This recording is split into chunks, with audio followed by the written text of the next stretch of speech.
Hello, welcome back to another episode of Somewhere Between a film and TV podcast. We're your hosts. I am Daniel Parra. And I'm Erwin Trejo. And number one, thank you so much for listening and watching. Number two, what are they going to do? They're going to like, comment, and subscribe. Please do. Erwin, what is it that we are reviewing? Lilo and Stitch. The classic animated one from... 5 out of 5. That's a great movie. Okay, next. No, the live action. The live action 2025. That's the year we're in. Lilo and Stitch. And I saw this post saying we're almost to the year where, She-Hulk takes place in 2026. Does it really? Yes, but there's a certain month where Wong meets this one girl from the She-Hulk show. Oh, the one that the text or whatever. Yeah, I know who you're talking about. They say like we're getting close to that date and everything, and I just saw that post today, and I was like, oh my god. She calls him Wongers in that show. That's good. Yeah. So everything we review will always have full spoilers. I mean, if you've seen the original, you pretty much essentially know it. Yeah. But if you don't, let's go ahead and get into it. What is Lilo and Stitch about? I guess there's this, like, intergalactic alien empire or something. Yeah, it's kind of cool because I like that they don't really explain the inner workings of that at all. Yeah. It's just sort of there. And so then I guess the scientists from that empire created this genetically modified creature named Stitch. Yeah. And then Stitch is supposed to be like super smart, super strong and everything, and he escapes from them, lands in some part in Hawaii. Yeah. They don't really clarify. There's a lot of islands that make up Hawaii as a total, and this is one of the ones that's not really... Of course, part of it shows at the beginning that there's like that touristy area, but for the most part, it's one of the smaller locations, from what I understand. But after that, Stitch like meets with Lilo, and they get into shenanigans. And you learn the power of family and friendship and broken families that are still good. Yes. And I think we really do have to get into this just because this is one of the first live action remakes where I think I can officially state we were alive when when the original came out. Yes. Yeah. Did you grow up with this? Did you see this in theaters when it first came out? I don't think I saw it in theaters, but I did see the movie. I've seen Lilo and Stitch. Yeah. Lilo and Stitch 2. Stitch has a glitch? But you haven't seen Stitch the movie? I don't think so. Really? I don't know. I don't know if I have or not. Yeah. But I have seen the show as well. Like I've seen like so many episodes from it. So that's what I remember. No, going through the Disney Plus catalog, I was like, that's right. I was a kid, so I was obsessed with Stitch at some point in my life. Yeah, we all have. And I remember, my brother loves Stitch. One of my core memories of my life was when I was in Disney World. We were lost in the parking lot because you had to take a boat to get into this part of Disney World, and I got a Stitch fan stuck in my sister's hair. And we had to like cut part of it off because it got like tangled inside of it. You did that? It was an accident. But it was like Stitch, and he's like writing his little thing, and then of course every time you press it, it'd be like, oh, that's good. That's good. So that's a memory of mine that I have. I'm sorry. I'm sure that my sister will probably be watching this too. But I think that the original is one of the absolute best animated movies ever made, and I just rewatched this. I think that it would fall down my like personal favorite movies as well. It's way more emotional than I remember it being, to be honest with you. Also like animated. Oh, it's beautiful. It still holds up after over 20 years. It's insane. No, it's one of those I miss 2D animation so much in a theater that sometimes you'll go out of your way to watch whichever ones come out that are like that. And then the most recent one I think was like Lord of the Rings, and it looks so choppy and weird. Yeah. And it's just a reminder that there used to be a huge craft to this, and the whole thing about Christopher Sanders and Dean, I think it's DeBloy, but it was originally just based off of an idea that he got where he was piecing together like a crab or whatever inside of and then he was like, oh, we could do something with this. And I think it's funny that he's like, there's something here. There's something here. Just like fucking with with a crab. Yeah, essentially. But I want to get into really everything that has to do with the original, because I'm sure we have thoughts on both this and the live action. Yes. But before we do, I got to ask you a question. With this movie, Did you love it? Did you hate it? Or are you somewhere between? I would say I love it. Okay. I think I would say like somewhere between like loving it. I would say You're somewhere between loving it and like I'm like up there. Okay. Okay. Yeah. I thought it was fine. I So you're am somewhere heavily between? somewhere between on it. Okay. I think it does a lot wrong, and I think it overall. I'm not going to be one of those people, though, that's like, this is an abomination. I think that everything that Disney does now is horrible, and everything that they touch is evil and money hungry and blah, I feel blah, like blah. I'm just so used to hearing that. And like, with anything that Disney comes out with, it's just like, this is a terrible because movie. people want to do the reactionary clickbaity thing where it's Yeah. like, Disney has no brain cells left and they want to steal all your money. I thought this movie was fine. It obviously, I thought it was fine. I don't mind watching it at home with Disney Plus. it obviously has a love for the source material. I'm going to get that out of the way. Yeah. But I think it heavily misunderstands some of the source material. Should we talk about the good things first? But or the we'll bad talk things? about the Yeah. positive things first, Okay. because overall, at the end of this, I'll spoil it now. I'm still going to give this a passing score. Yeah. Because I did not mind my time with it, and there Yeah. are a lot of things to like about it. Yes. But since you loved it, I want to ask you, what did you love about it? I think a lot of it came down to just because the fact, like, I think we should talk about, like, I love the animated one too as Yeah. well. And so I saw the animated one again before I watched the live action. And so then once I saw the live action one, I could definitely see a lot of things they kind of like copy and paste Yeah. certain scenes as well. And so it was nice to see those scenes adapt, like just the same thing, just live action. But I also liked some parts that they either added or like changed, especially some jokes too, just because I do understand seeing like the same jokes, because it's funny. Yes, There were some I thought were even funnier, actually, Yeah. within the context of this. There's one at the beginning where they're like, Stitch is like the craziest, like smartest person in the world. And then they show him playing chess, and then the guy gets all mad, and I thought that was hilarious. right? And it's just like, Like- I think there's some changes they did in this movie where, as somebody who you've seen the movie, the animated one, and then going into this one, it felt a bit different. And it kind of pushed the boundaries on it. There are some things that are also like I didn't enjoy that they changed, but in terms of like what I still love Stitch. Lilo and Stitch are still great in this movie. Still the best parts. Yeah, best parts in the movie, and so like they're still in it. I like the parts what they did with Nani as well, just because I think comparing her from the animated one movie to her in this movie, I think they did a better job. I think especially showing like their sister dynamic, and like what they're both going through, not just one-sided as well. Because you definitely see the animated sister struggling more so, but you don't really get to see what she wants to as well whenever I was watching the animated one. Okay. Yeah. And so, who else do I like? I like Bleakley. Bleakley still feels the same. Yeah, essentially, Yeah. it's the same Still character. the same Like, that's character. like, yeah. What else? I like Captain Bubbles. I wish. Oh. If the only thing I would probably say, like, I wanted to see more of him. I as like the way that- they did in the animated one. I like that they implied that he wanted to fuck the alien. Oh my god, you got that too, right? Because the way he used it, he shook. No, because he was like, No, he's like. I was like, whoa. And then I realized, I was like, that's Hannah Waddingham in the credits. And I was like, her voice sounded so familiar. And Yeah. for some reason, she's doing an American accent in Mission Impossible, which we'll talk about later. But I was like, that voice sounds so familiar. Who that's is funny. that?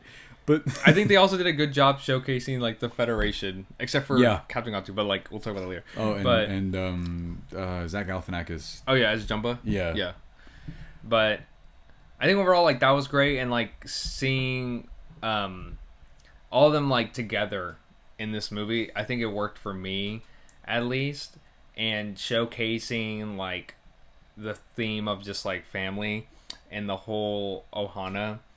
And especially, I thought I wouldn't like the fact that, especially if she was first introduced, like that one old lady, the grandma, I would say. Which you realize why they do this for a plot point later to justify a choice that they made that made a lot of people mad. Yes, some people don't like it. I've read some people they're very divisive on it. Yeah. But which I get. I have a take on it that I can't really state because I have no within the context of Hawaiian culture, which I like. I mean, I obviously have no like authority to speak on. I'm not Hawaiian or Samoan or any of those nationalities, but we'll talk about it in a second because this falls more into like the somewhere between territory where people are going to get mad about this, but I'm not going to get mad on a motto or a belief system that I don't know enough about to state, but we'll talk about it in a second because it's very important to the original. Yeah, like you're talking about Ohana, right? Yeah, like, and that's what I loved about it, just because I feel like it states it even more so in this one, just because it, like it says, like I think Ohana just means family. Yeah, and the fact that you can also rely on, especially like others, to that, just besides the aliens in this movie, but like also like your neighbors. Oh yeah, as well. That's fair. Which why I think the choices that was made in this movie definitely worked in my eyes, at least. So I try and avoid my neighbors. Some people do. Most people do. You walk outside, I think it's nice though. I think the older I get, the more I realize, it's nice to like at least acknowledge your neighbors, just because you do see them every single day. That's fair as well. I mean, you're gonna like. What if you need a cup of sugar or something? Yeah, you know exactly. Me? Like, I have to go next door. More. What is it? Or what are some things that you love? So, a lot of what you just said is gonna fall into my negative territory, but I'll say that's that. Okay. Yeah, but we'll save it. I think that Stitch, naturally, of course, is the best part of this. Yeah. Along with Lilo, I want to clarify that though. I think that the child actress, which I had the name of, and I'll look it up whenever you talk next. Okay. So, I think that everybody here that's a new actor is really great. Yes. And especially the girl, and she has to act opposite like a tennis ball or something like that. So, wow. Yeah. So she has a lot of just. Remember talent. At the end of this, or on the end of the movie when Nani's like petting Stitch, and it was like kind of obvious. I'm gonna be honest with you. I did not notice that until some TikTok pointed it out. Oh really? I noticed it right away. It just like it looks so obvious where like she was just like petting like the air or something. Yeah, that's like a very Star Wars prequel thing to look like. But I thought that a lot of the textures on Stitch, a lot of the way he moves is amazing. They brought back the original voice actor, which was also one of the co-directors. Yeah, I mean, he sounds the same. Yeah. And his personality, of course, is literally, it's just translated one to one. And all of that's still great. He's still the sort of rambunctious type of redheaded stepchild thing that they did with the marketing back for the old one, where he would like destroy everything. And I love the marketing where it would just show up in other like Disney movies. I would love if they still did something with that. I know it's just for marketing purposes, but it's one of those like pure earliest forms of fan service where you're like, I mean, I'd watch a whole movie of him just like tanking every other movie. That sounds so much fun. I love the one with Aladdin and Jasmine where he goes, "Hey baby," and the way she looks at him, she's like, "Oh hell yeah!" And then or the one with the chandelier. Oh yeah. Beauty and the Beast. Those are the two that I remember really well. But Lilo and Stitch, that's the name of the movie. But and I really like Pleakley. I like the actress for Nani, but there's a choice they make narratively that I didn't like with her, and it's what you liked. I thought that. Whoa! Save it. No, I know. But there's a lot of like back and forth here with like for every positive, there's like a negative thing. Okay. But we can just throw it back and forth. Okay. Negatives. We're gonna throw it back. I like the what? I like the actress. I like her performance. Yes. I think it is absolutely crucial that she takes Lilo to the dog shelter at the beginning of the movie to show that she cares for Lilo and more than just like getting frustrated by her way. But since I saw the original after, I didn't go into it with the knowledge, like, yes, I did see this as a kid. I'm going to flex. I saw this in theaters the day it came out. My dad took me. I'm very happy to be able to say that. But I watched it a lot as a kid. But, of course, you don't really remember if it's been years. Yeah. And so I wasn't really fresh on everything that happens in it. So me going into this, I was like, Nani just comes across as really frustrated that she's stuck in this situation in the first place. Yeah. I did not get the impression that she was happy with her situation, which is another thing that you get in the original. However, I didn't think it translated over into live action simply because it takes more than halfway through the movie for her to do really anything kind of nice for her sister or to pay attention to her in any kind of capacity. Yeah. Instead, to me, like, Lilo is, the child that acts up. She's the one that you have to go to, parent meetings for all the time at school. Yeah. She's that type of kid. But I mean, there's a reason why she's acting up. Yeah, no, of course. Yeah. That part makes sense. Yeah. But Nani, since they don't have the whole, like, taking Lilo there, I didn't get the impression that they were, like, having... Guys, I don't know if you can hear, my dogs are going crazy right now. They're heard like, Stitch. they're like, we hate that guy. But it just didn't work. I genuinely, that was my huge core issue with it. That's crazy, because I thought it was the opposite for me. Really? Just because because when it was animated, I think they skipped over a lot of parts, which is totally fine, because I think it just gets to the point with Nani thinking, like, she's trying to balance everything, and the fact that she's almost a chance for her losing her sister too, just because she's trying to find this balance of finding a stable job, trying to keep a home maintained, trying to take care of Lilo. Yeah. And Lilo's only acting up because, like, no one's really watching over her and she doesn't have any friends. Yeah. And so she's just trying to crave attention. And so, of course, I can see why in the live action one more so, just because Nani didn't expect, like, all the situation that would happen to her to happen. Like, you don't expect to just, like, have that like your parents, responsibility dropped on you. Yeah. Yeah, exactly. And so I think getting to spend time and just actually see more of, like, that frustration that she had, and then her making that tough choice later on in the movie, almost, like, pretty much, like, saying, like, Lilo, like, I have to tell you something. And I think that made sense just in this aspect of the live action, because if that happened, like, in the animated, well, that wouldn't make sense to me, because then I was like, Nani's, like, she sucks. It's like, she would, like, went all through that struggle like that, but that struggle was, like, felt like 10 minutes compared to, like, maybe, like, triple that here in the live action one, just to give up Lilo.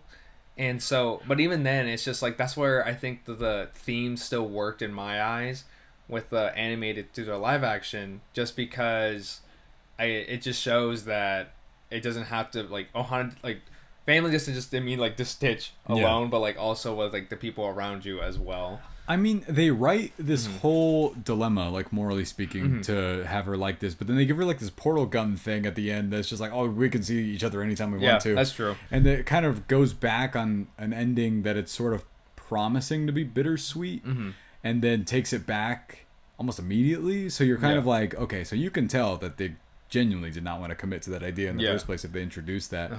But outside of that, I don't know. But that's also, like, it's a credit ending. It's not, like, actual, like, ending.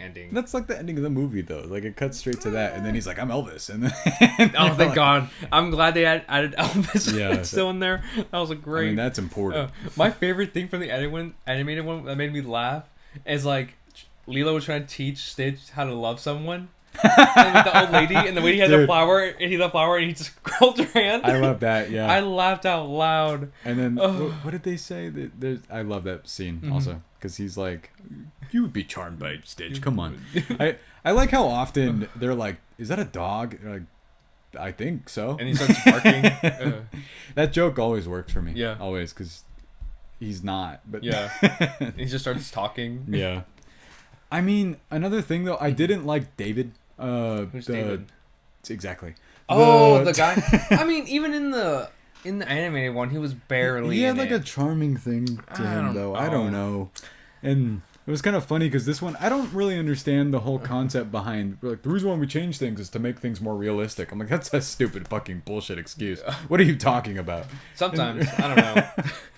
I just think, especially if it's a movie that's longer, I think that's a thing too. If you're going to expand a movie and add more things, because I think people really like Nani a lot, and I think if they especially wanted to make something more out of it through live action, then adding that backstory too definitely would help. I mean, it'd be nice to see more of David and see what he did instead of just finding an attraction towards Nani. I mean, but then again, that's really his only definitive.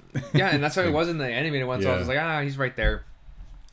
And I don't know, like, I think with the choices that with Nani, just, like, you know, her having a whole full scholarship. Oh yeah. Being like really good at surfing. Oh Olympic yeah. surfer. Well, that's another thing that's in. Well, no, that's actually not even in. The live action. I She don't- was kind of. no, It was no in the live action thing. That's like a definitive character Yeah. trait of hers that they're like, oh, you can Yeah. have a job teaching Yeah, surfing surfers, and yeah. stuff. Yeah. But even in the animated one, like she didn't even, or she couldn't follow through with it because the whole thing with Stitch freaking out with the Right. water. Yeah. Because she, went to like a general store or something like that. Yeah. Yeah. But I just think that one thing that I'm going to state just so I can like get it off of my mind right now, and it ties into the idea of live action remakes just generally speaking, is that while the CG in this is amazing, the beginning looks amazing. It's essentially beat for beat like the opening of the movie. Yeah. One of the things that makes that so impactful to me though is it's like it starts off really frenetic and really fast paced almost by design. Yeah. Both the live action and the animated one do this, and I think it's for the purpose of once you land into Hawaii, you're like, oh, like it's actually not this movie, like it's a totally different kind of thing. And I think that while all of the way that it looks in terms of effects is great, there's a huge issue with somehow making Hawaii look really boring visually. And it just isn't. Yeah. It doesn't look like... I thought that so much of it... This was originally a Disney Plus, like original straight to Disney Plus thing. Oh, really? It was. Oh, I didn't know that. It was, and then I guess halfway through production, they're like, oh, maybe it shouldn't be. And to me, you can kind of feel it a little bit. Yeah. And I feel like just in terms of the way that shots are staged and just everything that has to do with that. And for me...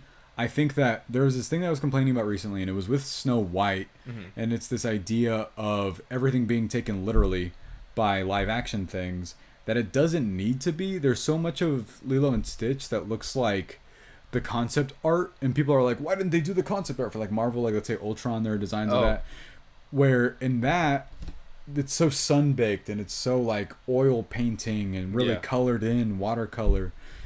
And it has an incredible look to it, while in this one everything just feels so like just flat, and I'm just kind of like, I don't think it really captures that sort of energy that makes the whole idea of the culture so vibrant and immersive. And I missed all of that a lot in this. Yeah, I can see that, especially if you're like comparing it from the animated one to this one. Yeah, which you can't help but do. I think. I think that's the hard part when it comes to live actions, because even then, like I don't. Like this movie still has its flaws too. Yeah. Like the fact that they don't have Captain Gantu in this. What are your flaws Insane. with this? And having Captain Gantu, because I was like, he was like the main one. He's so awesome too. Yeah, he was great. Yeah. And then with Jumba, I really wanted Jumba to be the uncle, the same thing, and everything, but they didn't. He just made them a straight villain. Yeah. I understand he was like kind of like the bad guy in the animated one, like the first half. Sorta, like not really. He was just like he was just the antagonist, He was so silly. Yeah, and then the joke was the fact that Stitch convinced him really to help easily. him. Yeah, and I was like, that's funny, but I really wish they just continued with Jumba, like just helping Stitch and everything, like and Jumba and Bleakley helping Stitch and everything. But I don't know what the choice was with there. That was the one. Like those are the two main things for me where I was just like, like what the heck. To me, it's weird when you add stuff that, like, I mean, you make a different movie, make something else. Yeah. Like, I promise you, I'm not one of those people that's like, I hate that you did that. I don't think things that should be beat for beat. We talked about Mufasa, the Lion King, and then the Lion King itself. I had a huge problem with that. And with this, though, I don't think that they really, anything that they chose to change, if they were going to do that, I needed more narrative work done for it. It relies so much on you having seen the original and being like, oh, okay, so they changed this and now I just accept this because this is like I think if somebody who hasn't seen the original would have walked in and seen this, like they would love it. Especially if you're a kid. Of course, like I do think that's true. I think that's true. Yeah.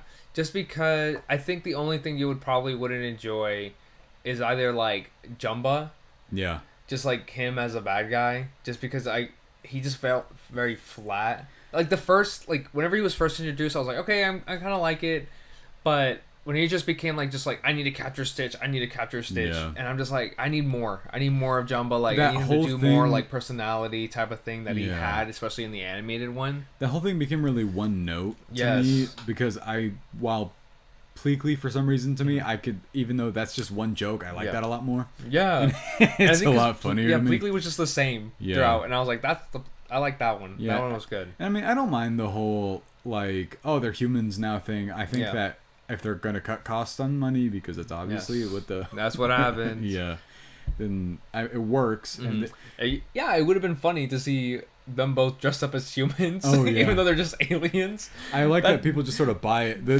that's the joke joke that's is so funny in the animated one is whenever he's like, nah, she's just ugly. Ugly.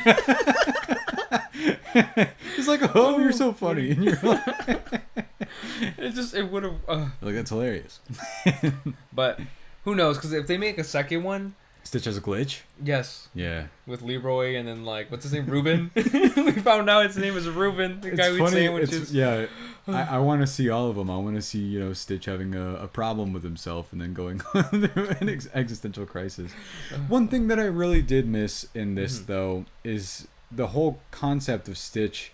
There's a really weird existential line early on in this movie that I got so distracted by that like I kept thinking about it for the first like act. And it's a moment in the beginning when they're like talking about how Stitch didn't ask to get made or something like that, and then it just like it sent me down like well, none of us did. And then I was like, Oh, dude. I was like and I was like, wait, what the hell? And then but the original does that also, Yeah. but it doesn't quite state it as directly as in that. It's more just like he finds that book about the ugly duckling thing, and then he's like, I don't have a family. He's like, I wasn't really intended to be made for anything other than just to cause destruction, and that's it. Yeah. And I like that even though he's, just a little fellow, he's got his own like personal journey he has to go through. Yeah. And there's a line from Lilo where she's like, I hear you cry at night. And I was like, that's so sad. I was like, and I thought that extra dimension to him, while I do think he's the best part of this new thing, was missing in this. I can see that. I missed that about that. But I don't know if you felt the same way or if you were just like, Stitch is Stitch. But like, I think it's besides like just Stitch being Stitch, I feel like it grew over time. I think they just showcased it more than just saying it too, and like just Stitch saying like family type of thing. And then I think it was just clarified more so at the end of the movie where he just said like, this is my family and everything. And I like, love that monologue always. I'm glad they kept the same too. Yeah. So it's just hard with live actions because some things they kept, which is great, but at the same time it's just like it also just repeats itself, and so it's like, why shouldn't I just watch the animated one only instead of the live action? I really do think that if you haven't seen the original somehow though, or if you don't know anything about Lilo and Stitch, and I think if you walked into like the live action Lilo and Stitch, I think you'll like it. Yeah. You'll like it, you'll have fun with it, and that's it. But I think if you watch the animated one, you'll love it. Yeah, and you won't be somewhere between them. No. But I don't know, it's just like there's a real genuine authenticity to that original one. It's weird. I didn't know that it was like an hour 25 until I saw it again recently. Like, the animated one? Yeah, this movie's so short. It's fast paced. Yeah, and it's very fast paced also. Yeah. That's why I think that's why I said like, because I don't know why people always talk about Nani a lot, but they talk about Nani because of the things that she had to sacrifice. What's wrong with you? What? I mean, like the things that she had to sacrifice to keep Lilo around, right?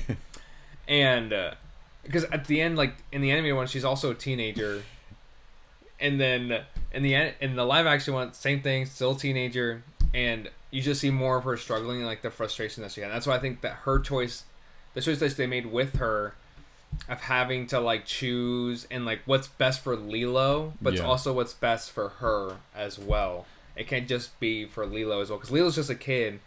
And then because even I like the push too where Lilo would say things where I was like, oh, my sister's so smart and talented, I wish she did this. Oh yeah. And everything too. And I think that was very powerful, especially for like a sister dynamic.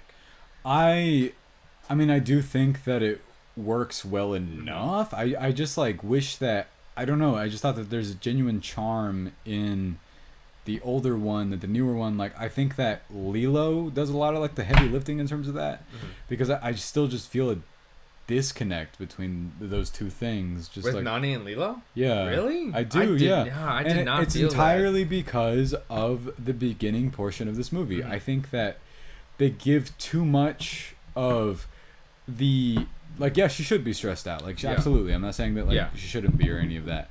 I'm saying that there's nothing positive to be given in their relationship at the very beginning of this movie.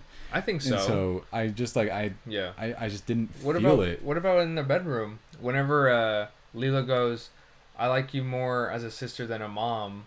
This movie as well, and then like they were just bonding over, and they were just laying on the floor. But somehow this movie's like 20-30 minutes longer than the original, and yet I still feel like it rushes through the emotional beats for me, because that's even crazy. I didn't. What about them when they were on the hammock too? That's the part that works. I'm talking about the first half of this movie, because the Ohana means family thing is like interrupted in the middle of the movie and ends up not working because it's almost like, oh, okay, we said it, we're good, and then like she gets that. And then it's kind of immediately cuts to a joke. She gets hit by like the fridge, but I think Stitch opens it. Don't get me wrong, that's hilarious. But that's how Stitch is, though. Yeah, no, I'm saying though that should still be there, but at least give it time to breathe. I saw something that said that the first half of this movie felt like a TikTok edit, like whenever you see the first parts of movies where it like moves from thing to thing to thing.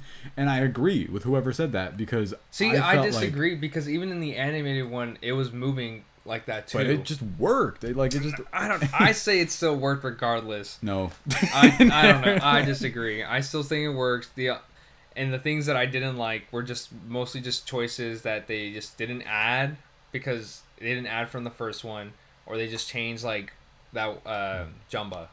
That was my main two things. I can echo the Jumba thing. Yeah. One thing, I don't know if you feel this way, because it is sort of important in a tangential way to the original.